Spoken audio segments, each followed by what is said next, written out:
El tema que vamos a hoy día a tocar, este, espero le saquemos el mayor provecho porque toda la parte que viene luego de antibióticos hay mucha relación con esto. Y ustedes saben, al margen de la especialidad que escojan, y esto lo digo desde ahora, si algo van a hacer toda su vida es manejar antibióticos. Y todo el mundo receta antibióticos, lo cual no significa que esté bien recetado, ¿no? Todo el mundo receta, sin excepción, independientemente de la especialidad. Y algo más que les tengo que agregar, y eso no es una situación para que les preocupe, sino muy por el contrario para que les motive. No tiene que ver exactamente con la clase, pero sí es parte de nuestra realidad. Este, el nivel que puedan tener ustedes en antibióticos no es diferente para nada al nivel que pueda tener un R3 o un asistente o un jefe de servicio de cualquier especialidad. Es exactamente el mismo. Uno hace el pregrado y con eso se queda para toda la vida, excepto quienes se dediquen un poco al tema, ¿no? Entonces la idea es eso, subir un poco el nivel y más por lo menos mantenernos con eso, ¿ya? Y de otra manera que van a darse cuenta, hay cosas que uno creía y en realidad no son. El problema es de que no le damos, digamos, el mérito necesario a esta parte básica que es la parte microbiológica, sino de frente nos vamos a la parte terapéutica. Van a ver que no es nada complicado, pero tenemos que seguir la hilación de la clase. A ver, vamos de la mano entonces. Hoy hacemos microbiología entonces, microbiología médica, vamos a hacer énfasis a la parte bacteriana. Tocaremos algo de virus porque va a haber en su momento, digamos, una clase donde se va a tocar a más profundidad y lo mismo en la parte de hongos va a haber su momento. Parásitos ya lo hemos visto, entonces vamos a hablar básicamente de lo que es bacterias, eso es lo que nos importa. Por ahí de repente parezcan detalles demasiado simples los que vamos a comenzar, pero yo prefiero hacer de cuenta que no saben, ¿ya? Porque lo otro es decir, no, eso ya deben saber y lo tomo como que algo implícito o tácito y después podemos tener problemas.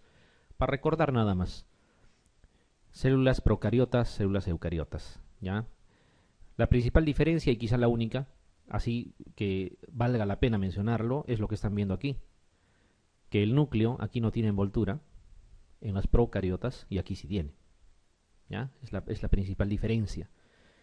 Porque hay otras cosas más. La mayoría de las procariotas, cuando comparen, por ejemplo, organelos, los eucariotas tienen y los procariotas no tienen, y ahí están. Este sí tiene, este no tiene, este sí tiene, este no tiene, ¿ya? Para la gran mayoría. Acuérdense, lo fundamental es la envoltura nuclear. Y aquí ya puede venir viniendo un cuestionamiento, digamos, simple. ¿Las bacterias qué son? ¿Son eucariotas o procariotas? Podría ser pregunta de examen. De la más simple. Y como es tan simple, nadie ha reparado en eso. Podemos hasta conocer clasificaciones y de repente no lo tenemos muy en cuenta. ¿Cuál será, doctores? ¿Y los protozoarios qué serán? ¿Serán eucariotas o serán procariotas? Ya hemos hablado de protozoarios. Estamos, creo que todos de acuerdo con que son unicelulares. Ahí no quepa la menor duda, ¿no? Los protozoarios. Sin embargo, a pesar de ser unicelulares, son eucariotas. Por si acaso. Giardia, este, las amebas, ¿no? Los ciliados, todos ellos son eucariotas. Unicelulares, pero eucariotas. Muy bien. Las bacterias son procariotas. Hay que acordarse de eso. ¿Ya? Las bacterias son procariotas. Pequeñas situaciones que pueden marcar diferencia en algún momento. Aquí tenemos una tablita ampliamente conocida por ustedes, ¿no es cierto? Donde nos comparan justamente estos dos tipos de células. Nos hablan de los procariotas, los eucariotas. Como les decía, las células eucariotas tienen a todo, sí tienen. O sea, hablamos retículo endoplásmico, lisosomas, aparato de Golgi, ¿no? Y el procariota lo común es que diga no tiene, no tiene, no tiene, pero algo que sí tienen ambos, eso también es importante. Y en algún momento se ha preguntado eso como una pregunta más. Ribosomas, ¿ya? Ribosomas. Sí tienen, tanto eucariotas como procariotas. Pero, por ejemplo, lo demás, membrana nuclear es lo que más llama la atención. Obviamente está presente solo en las células eucariotas, ¿ya? Retículo endoplásmico, lo mismo, lisosomas, aparato de Golgi, algunos plastos, mitocondrias incluido, ¿no? Cloroplastos, citoesqueleto, todo es en eucariotas. Esos de aquí no lo tienen. Lo que sí tienen ambos es justamente eso, ribosomas. Eso es una de las cosas que hay que acordarse.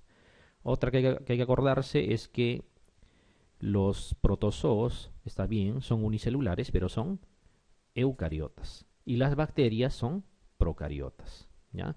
Alguien por ahí de repente va a decir, yo he encontrado una excepción. Claro, hay excepciones por ahí de repente. Pero las excepciones no son motivos de pregunta-examen. ¿Ya? No son motivos de pregunta-examen. Si ustedes revisan, por ejemplo, les doy un ejemplo nada más. Alguien que es demasiado buscador, por ahí puede encontrar. Ustedes saben, por ejemplo, les digo, Gardnerella vaginalis está asociado a infecciones vaginales, su nombre lo dice. Alguien me dirá, no, yo he encontrado que también puede producir una uveitis posterior en el ojo. Un caso han reportado, claro, a nivel mundial de repente alguien ha logrado reportar algo así, pero eso no les van a preguntar. No les preguntan las rarezas, les preguntan lo que es más común. ¿Ya? Entonces, en base a eso tenemos que ir desenvolviéndonos. No está mal que lean más cosas, pero que no les sirva para que ustedes, digamos, se salgan por la tangente o para que puedan distraer el objetivo que tienen, que acuérdense, y siempre se los voy a decir, es el examen. Vuestro objetivo es el examen. Después ya vuestro objetivo será ser un buen residente, obviamente. Entonces, cuidadito con esta similitud. Y miren, las preguntas cuando vienen así más o menos. ¿Ya? Dice, ¿cuál de las siguientes estructuras es común en células procariotas y eucariotas? Sencillísima la pregunta. Claro, porque uno ya lo ha repasado. Han visto que la mayoría está en eucariotas, pero lo que va a estar en ambos, para que por lo menos sinteticen proteínas, es ribosomas. ¿Ya? Entonces va la primera. De la más simple iremos avanzando, un poco calentando motores. Sigamos. Dice, ¿cuál de los siguientes microorganismos posee membrana nuclear? Esa es una forma de preguntar.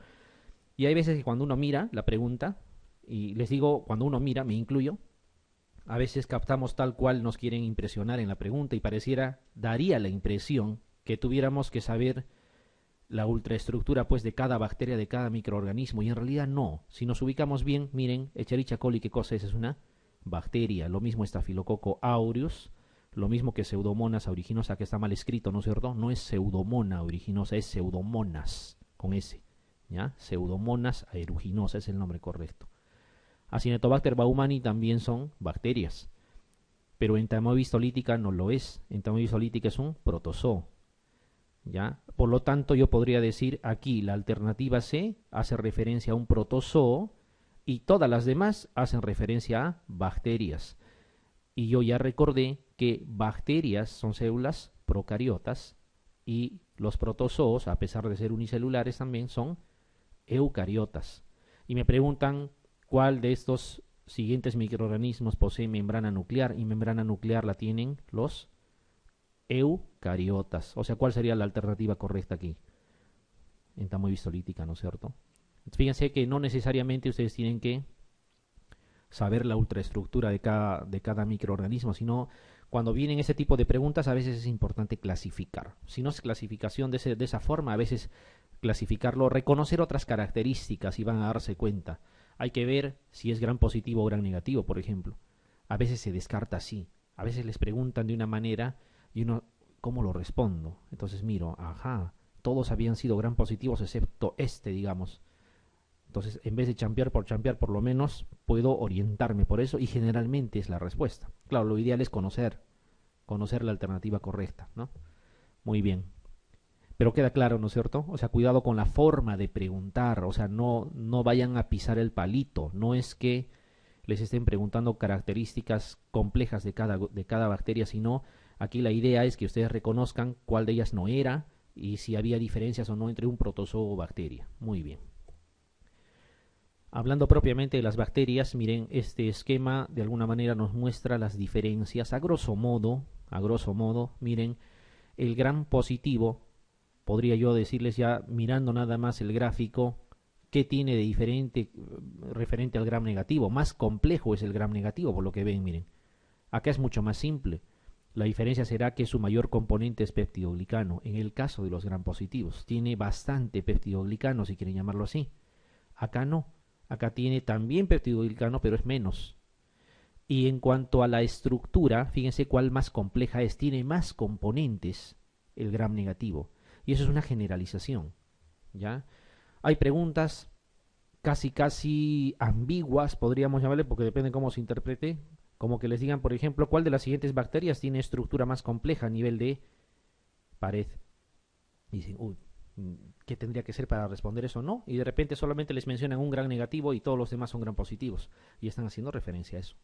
O sea que ustedes sepan por clasificación que los gram negativos tienen estructura más compleja.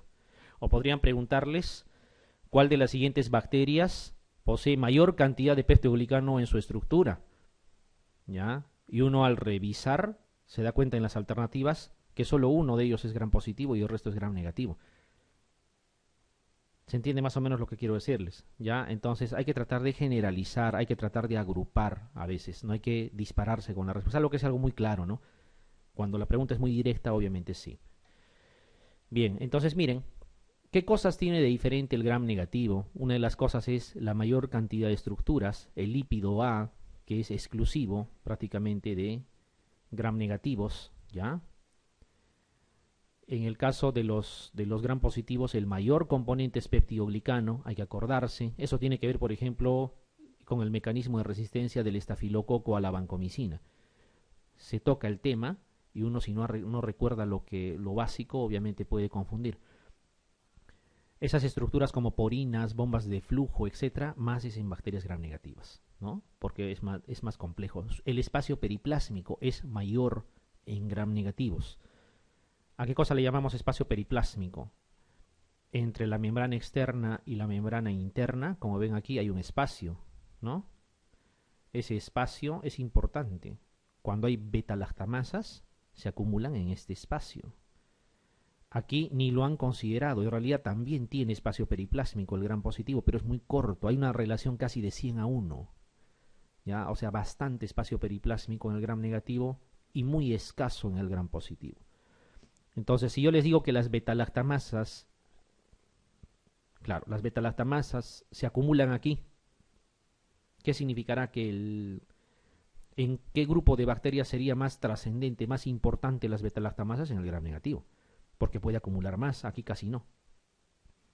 ¿Ya? Pequeños conceptos casi anatómicos. Vamos a ir avanzando y va a ir entendiéndose esto cada vez mejor, al menos el porqué de las estructuras. Bien, otra situación que a veces damos por entendido y no lo tocamos y al final nos trae problemas es la clasificación gram. Ya, yo les digo así categóricamente, muchas veces con los residentes hacemos eso. Bueno, pues es residente primer año de infecto, me imagino que sabe cuáles son gram positivos y gram negativos y sobre eso armamos algo y a la hora de la verdad no sabe. Y nosotros suponíamos que sabía. Entonces, no está mal que no sepa. Desde el punto de vista de la docencia, está mal que el docente suponga que el alumno sabe. Mejor es que lo diga. Y si ya lo saben, en buena hora. Y si no lo saben, también en buena hora, porque bueno, van a recordar. La mayoría probablemente sí lo sabe. Lo mismo es cuando hablamos de clasificación de antibióticos. Suponemos que saben, el residente de primer año, qué cosa es bacteriostático, cuáles de ellos son bactericidas, cuáles actúan en 50S, cuáles en 30, ¿no? Pero suponemos. Y el suponer a veces nos lleva a errores. Entonces mejor es comentarlo. Bien, la idea no es complicarles la vida ni darles un listado de bacterias para que ustedes estén memorizando. La mnemotecnia lo van a sacar terminando la lámina, porque en realidad no es complicado. Si ustedes recuerdan qué grupo es de los gram positivos, los de los gram negativos es por descarte, o sea, todo lo demás. ¿Ya? Muy bien. Entonces, hablemos de gram positivos en general. Primero, verbalmente. Y les aseguro, no necesitan anotar. No necesitan anotar. Al final de repente, ¿ya? Para que no se olviden. Ustedes se van a acordar de todos los cocos. O sea, estafilococo, estreptococo, enterococo. No interesa la especie. Si les digo Streptococcus viridans, les digo Streptococcus galactiae, les digo Streptococcus beta hemolítico del grupo A de Lanzi, les digo Streptococcus, no sé, el que quieran. Es un coco, ¿sí? Ya, por lo tanto es gram positivo. Si les digo Staphylococcus aureus, también es gram positivo. Si les digo Staphylococcus epidermidis, también es gram positivo. Si les digo Staphylococcus ludinensis, también es gram positivo. Porque es un estafilococo, está dentro de ese grupo. Enterococo fecalis, Enterococo faecium, Enterococo gallinarum también tiene ese sufijo coco. ¿Ya? Por lo tanto, entonces, los estreptococos, los estafilococos y los enterococos son gram positivos. Hay que acordarse de eso para no equivocarse. Eso es uno. Otro interesante o componente importante de este grupo, para acordarse, son los que pertenecen al género Listeria. Y de ahí nos interesa Listeria monocitógenes, lo que más nos interesa. Lo demás casi no existe, ¿ya? Casi no tiene trascendencia, ¿ya? Listeria monocitógenes. Y los Clostridiums, ¿ya? Clostridium tetani, Clostridium botulinum, Clostridium perfringens, Clostridium, el que produce la diarrea por antibióticos difícil, ¿ya? Y todos los Clostridium que encuentren también son gram positivos, ¿ya? Y a eso agregarle incluso la posibilidad de ese que tiene nombre que pareciera que es hongo y no es hongo, sino más bien es una bacteria, el Actinomyces israelí, ¿no es cierto? Que produce la actinomicosis. Es fácil decir actinomicosis y a la cabeza se te viene hongo y no es una bacteria, es un gram positivo también. Entonces, eso lo tienen ustedes en vuestra lámina, todos los cocos, ¿ya? Obviamente esto no sería, ¿qué les puedo decir? Prudente que aparezca en un tratado, porque esto, vamos a llamarle entre comillas, es algo casi vulgar que estamos haciendo con la idea de retener ideas, ¿ya? Nadie les va a decir en un libro formal de microbiología los cocos, porque eso no es pues, no es la nomenclatura correcta, pero eso es una artimaña para que nosotros podamos recordar. Entonces los cocos, habíamos dicho estreptococos, estafilococos y enterococos. No interesa la especie, todos son gram positivos. En el género Listeria, lo mismo, nos interesa sobre todo Listeria monocitógenes, de lejos, muy de lejos, la bacteria, digamos, más importante, y por ahí, excepcionalmente, una que otra vez, solo de nombre, de repente, si es que es necesario, si les alcanza tiempo, acuérdense de esta otra Listeria, ¿ya? Y habíamos dicho los Clostridiums, Clostridium tetani, agente etiológico del tétanos, Clostridium perfringens, ¿no es cierto?, que produce cuadros a nivel de piel y tejidos blandos, importantes, incluso asociados a gangrena a veces. Clostridium botulinum, el botulismo, y el Clostridium difficile, esa diarrea por antibióticos asociada a colitis pseudomembranosa. Muy bien. Y a eso le van a agregar Actinomyces israelí, que a pesar que dice el nombre actinomicosis, no es una micosis, es una bacteria gram positiva, ¿ya? Gram positiva. Ellos son los gram positivos entonces. Entonces, si yo les dijera el Campylobacter jejuni, ¿qué cosa es? Gram negativo, lógico. Si les dijera la Serratia marcensis, también es gram negativo. La Stenotrophomonas maltófila también es gram negativo. No interesa, los demás es por descarte, ¿ya? Lo demás es por descarte. La Pasteurella multócida también es gram negativo. Ya, es una más o menos mnemotecnia. Por ahí de repente, si ustedes revisan, van a encontrar aisladamente otras bacterias que salgan de este grupo. Una que otra, pero si se dan cuenta, lo que les van a preguntar es acá. Entonces, los cocos, Listeria, Clostridium y el agente producto de la actinomicosis. Lo demás es gram negativo. Ya, eso es solamente para recordar. Muy bien. ¿Y preguntan sobre estas cosas? Claro, ¿no es cierto? Del anterior examen nada más les han preguntado por Streptococcus pneumoniae, por ejemplo. En el caso de la otitis, les han preguntado. ¿Qué más el Clostridium difficile siempre viene en los exámenes. Claro, no viene para que reconozcan si es gram positivo o no, pero viene, ¿no? Y Listeria monocitógenes varias veces también han preguntado. Staphylococcus aureus siempre está presente también, ¿ya? A tenerlo en cuenta. ¿Y qué cosa causa el Actinomyces israelí? Más o menos para ir avanzando algo. Ese cuadro llamado actinomicosis, ¿no? Que más, quizá de forma más frecuente, nosotros vamos a recordarlo cuando hablen de esas personas de sexo femenino, usuarias de dispositivo intrauterino, ¿no es cierto?, que hacen enfermedades inflamatorias pélvicas, a veces abscesos pélvicos con fístulas, ¿no? Actinomyces israelí, ¿ya? La actinomicosis, ¿ya? Ahí, lógicamente, en la zona submandibular es la zona más común, pero eso lo vamos a ver en su momento. Muy bien. Y miren, dice qué estructura separa la pared celular de la membrana celular en las células bacterianas. ¿Han visto? Había un espacio, habíamos comentado, había ahí una membrana y otra interna, y había un espacio donde se acumulaban las beta-lactamasas. ¿Cómo se llamaba? Es el espacio periplásmico, así es, ¿ya? Anatómicamente más o menos ubíquense así, es el espacio periplásmico. ¿Por qué es importante el espacio periplásmico? Porque ahí, en ese espacio periplásmico, van a estar las beta-lactamasas fundamentalmente. Y si quieren llamarlo de otra manera, es todo el espacio que debe recorrer un antibiótico cuando ingresa hasta llegar a su sitio de acción, que son las PBP. Aquí aparece PBP. Es una abreviación, ¿no?, de proteínas ligadoras de penicilina. Ya lo vamos a ver en el gráfico que corresponda. Ya, pero acuérdense, este espacio periplásmico es importante, relación 100:1 casi, entre gram negativos y gram positivos, es mayor en los gram negativos, los gram positivos casi no lo tienen, ¿ya? De ahí que no tiene mucha trascendencia en los gram positivos. Acá nos dice cuál de las siguientes bacterias posee el espacio periplásmico más reducido. Fíjense, pues eso les decía, o sea, puede venir así. Y si no tenemos en cuenta todo lo que estamos hablando, bueno, yo mismo diría, ¿y qué me creen a mí? ¿Que este es un examen de qué? Para que yo tenga que recordar de cada bacteria cuánto mide su espacio periplásmico. No me están pidiendo eso. No hay acá puntos suspensivos para completar el espacio periplásmico. Me están preguntando cuál de ellos tiene menos espacio periplásmico. Entonces, ¿qué cosa yo voy a hacer aquí?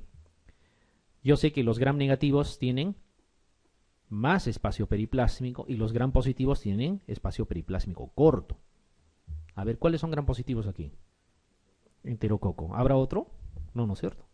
Pseudomonas aeruginosa es gram negativo, Escherichia coli es gram negativo, Enterobacter cloacae es gram negativo, Serratia marcescens es gram negativo, porque no están en el grupo de los que conocemos.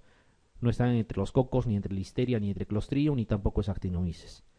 Entonces, de esa forma, la mnemotecnia nos va a ayudar. ¿Todos estamos de acuerdo que es enterococo? Perfecto, muy bien. Es importante que ustedes vean esta estructura, ¿ya? Como ya nos estamos habituando, recordando la nomenclatura, miren, acá tenemos la membrana externa. Esta es la membrana interna, o pared de membrana, como quieran, ¿ya? ¿Qué cosa era el espacio periplásmico? Esto que está acá, ahora ya se ve mejor, ¿ya? Este es el espacio periplásmico. Entonces, miren, siempre les han dicho cómo actúan las penicilinas o cuál es el mecanismo de acción de los betalactámicos o de las cefalosporinas, y en forma automática nosotros decimos inhiben la síntesis de pared celular, ¿no? Eso es lo que nos han enseñado siempre. Bueno, no está alejado de la realidad, en realidad sí es cierto, pero es una forma muy sutil de decir las cosas. En realidad tiene otro mecanismo más que está relacionado con eso, obviamente. Lo que sucede, y es más, si les preguntara, entonces, ¿cómo se hace resistente una bacteria a un betalactámico?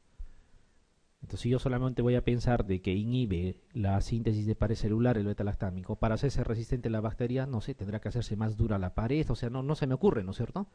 Pero si yo les digo que en la membrana interna, ya, lo que están viendo aquí, lo que estoy señalando, existe unas estructuras, esas que están de rojo, llamadas PBP, proteínas ligadoras de penicilina, porque se describieron cuando solo habían penicilinas en el mundo. ¿Ya? Lo correcto sería proteínas ligadoras de betalactámicos, porque en realidad no funciona solo con las penicilinas, sino con todos los betalactámicos. Y esto que está de verde, lo que está ingresando vendría a ser el antibiótico, justamente el betalactámico. Cefalosporina, puede ser penicilina, lo que gusten. Entonces ingresa el betalactámico y tiene que interactuar con estas PBP, lo que están viendo aquí.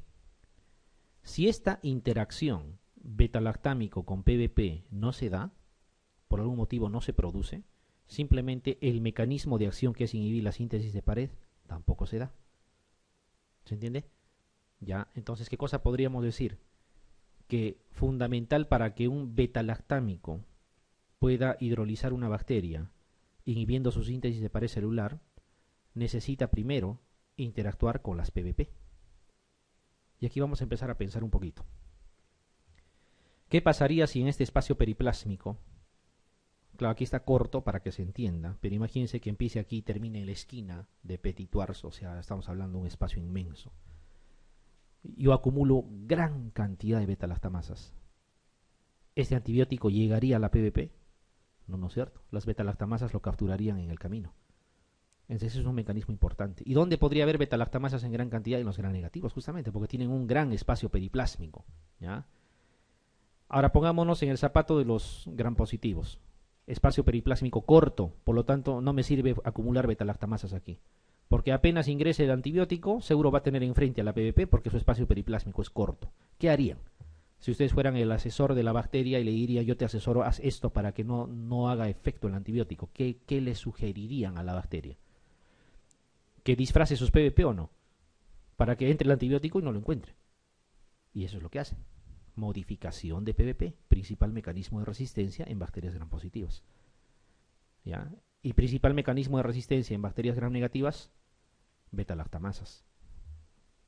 ¿Se entiende el porqué? ¿Sí? Se entiende el porqué. Entonces fíjense cómo los conceptos que tenemos van un poquito modificándose. De hoy en adelante, cuando tengan un visitador, una visitadora médica enfrente y les diga, doctor, para esas bacterias resistentes, me imagino que sabe esto. Porque de lo contrario, ¿de qué cosa le está hablando? ¿Se entiende? Ya. Entonces, bien, vamos a repetir. Ingresa el antibiótico, necesariamente interacción con PVP, lo que están viendo aquí. Si eso sucede, mecanismo de acción. Si el antibiótico no llega a interactuar porque se quedó en medio camino gracias a las beta-lactamasas, o a pesar que ha llegado, no ha reconocido a las PVP porque estas han sido modificadas, no hay mecanismo de acción. Dos mecanismos de resistencia, uno de los gram negativos y otro de los gram positivos.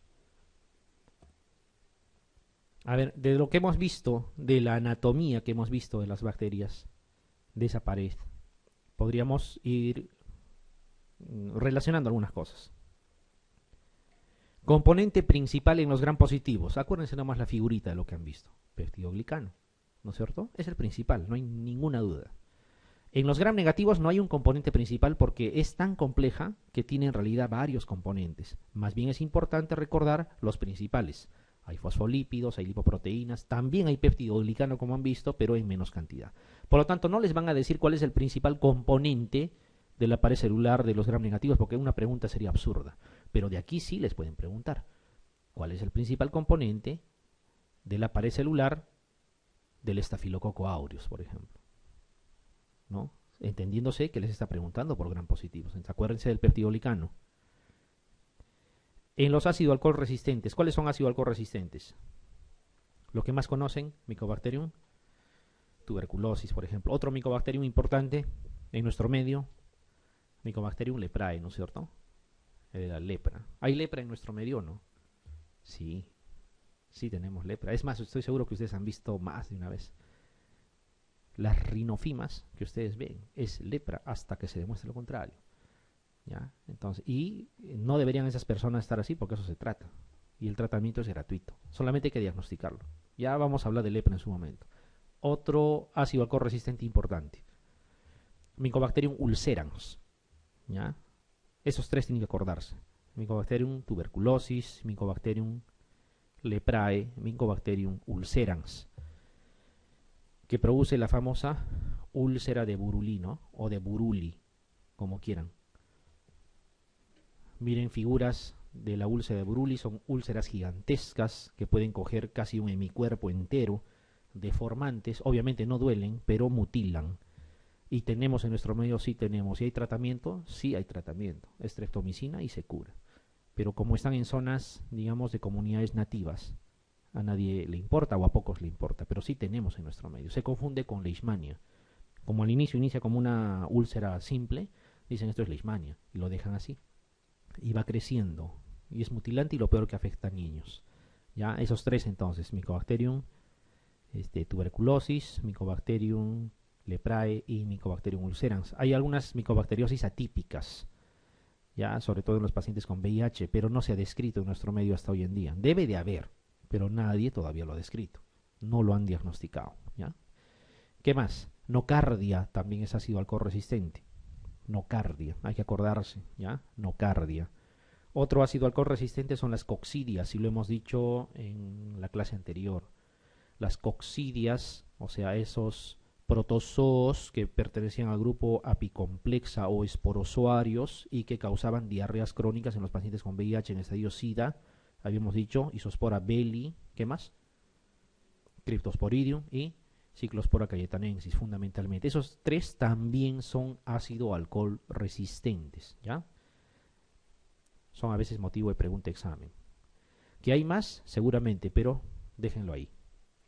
¿Por qué son ácido alcohol resistentes? ¿Qué cosa les otorga esa característica de ácido alcohol resistencia?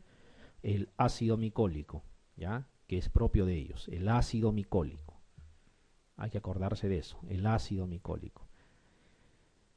Componentes específicos justamente, el ácido micólico solo está exclusivamente en los ácidos alcoholresistentes. No puede estar en un gran positivo ni en un gran negativo, solamente está ahí, en ese tipo de bacterias. El ácido teitoico está exclusivamente en los gram positivos. No está en los gram negativos ni tampoco está en los ácidos alcoholresistentes. Por eso dice componente específico o característica específica. En los gram negativos, como siempre, por ser más complejo, hay más cosas. Ahí hablamos del lípido A, endotoxina también se le llama, y del antígeno O, ¿ya? O lipopolisacárido, lo que han visto. Ese antígeno O es el que se capta en las famosas aglutinaciones. Cuando ustedes dicen esto es fiebre tifoidea y le piden aglutinaciones, lo que están haciendo es detectar la presencia de anticuerpos contra gram negativos nada más. O sea, no es específico de fiebre tifoidea. Si tienen una infección de tracto urinario por una E. coli, va a salir positivo también. ¿Ya? Entonces, cuando hablemos de fiebre tifoidea, algunos puntos vamos a tener que aclarar también. Bueno, y creo lo demás está claro. Estructura, 3 capas a nivel de gram negativos porque es más compleja y en los otros es más simple. Queda claro, ¿no? ¿Ya? ¿Hay más cosas? Sí. Si ustedes leen gram negativo, seguramente van a tardar un montón de tiempo porque hay toda una lista, hay, digamos, muchas características, pero lo importante es eso. Y lo que valdría la pena que les pregunten también. Y aquí vienen las preguntas, siempre de recopilación. Ojo, no es solamente exámenes de residentado, también los bancos ENAM, aunque no me crean, son importantes porque o vienen en el ENAM o vienen en el examen también. La comisión que elabora el examen, por si acaso, comparte componentes, casi es la misma, los que hacen el ENAM y los que hacen el examen de residentado, ¿ya? Entonces más o menos va por ahí. E incluso yo diría los exámenes de salud también para ingresar al internado tiene más o menos casi las mismas características, ¿ya? Si alguien me dice, ¿y el MIR? Bueno, no, el MIR no, porque había dos posibilidades, o nos dedicamos al MIR o nos dedicamos a lo que vamos a hacer acá, ¿ya? El MIR, si se van a dar cuenta, porque por ahí vamos a ir soltando algunas preguntas, también es casi lo mismo, pero tiene más enunciado, hay algunas otras características más. Pero para la gran mayoría de lo que necesitamos estamos abordándolo de esa forma. Una de las preguntas que por ahí hemos encontrado dice esto, dice el ácido teitoico es un componente específico de la pared celular de una de las siguientes bacterias. Creo que ya estamos acostumbrados a que nos pregunten así. ¿Cuál será? Sí, ¿no es cierto? ¿Por qué? Porque es gram positivo, así es, ¿no? Acá está mal escrito, ¿no? Está bien que diga Escherichia coli, no, es Escherichia coli, ¿no? Notrofomonas, serratis, pseudomonas aeriginosas son gram negativos. Muy bien.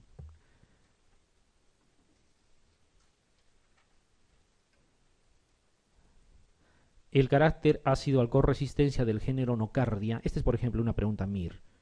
El carácter de ácido-alcohol resistencia del género Nocardia se debe a la presencia a nivel de pared celular de... ¿Cuál era la respuesta? Nada difícil, ¿no? Nada difícil.